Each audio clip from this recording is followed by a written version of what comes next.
এখন তো বিয়েবাড়ির সিজন, কম বেশি সকলেই বিয়েবাড়িতে নেমন্তন্ন পাচ্ছ, তো সবসময় কিন্তু রিচ খাবার খেতে ভালো লাগে না। মাঝে মাঝে মনে হয় বাড়িতে যদি একটু হালকা মশলায় কোনো কিছু খেতে পারতাম বা কোনো ঝোল খেতে পারতাম।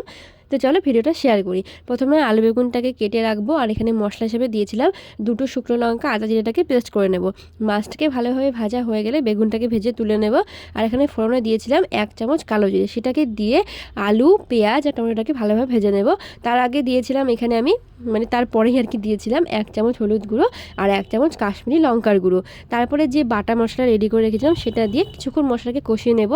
আর আমি তো প্রত্যেকটা ভিডিওতেই বলি, মশলাতে তখনই জল দেবে যখন মশলার ওপর থেকে একটা তেল ছাড়বে, তাহলে ভাববে যে মশলাটা কিন্তু ভাজা হয়ে গেছে। নাহলে মশলা থেকে একটা কাঁচা গন্ধ বেরোলে ঝোলের কিন্তু টেস্ট ভালো আসে না। তারপরে আমি মশলাটা কষানো হয়ে গেলে জল দেব, আর একটু ঝোলটা ফুটে গেলেই আমি যে বেগুন মাছটাকে ভেজে রেখেছিলাম সেটাকে দিয়ে ওপর থেকে পোয়ের মতো দেবো নুন। তারপরে এখানে আমি কুচনো ধনেপাতা রেখেছিলাম, সেটাকে ওপর থেকে ছড়িয়ে দিয়ে 10 মিনিটের মতো ফুটতে দেবো। আর তারপরে কিন্তু দেখো রান্না কিন্তু আমার একদম কমপ্লিট হয়ে গেছে। কত তাড়াতাড়ি করলাম না।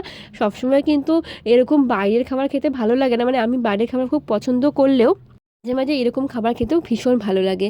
এভাবে রান্না করে দেখো, খুব বেশি কিন্তু ঝামেলা আমার মনে হয় না। তোমাদের মনে হলো সত্যি খুব কম সময়ে এরকম একটা সুন্দর রান্না করতে পারবে।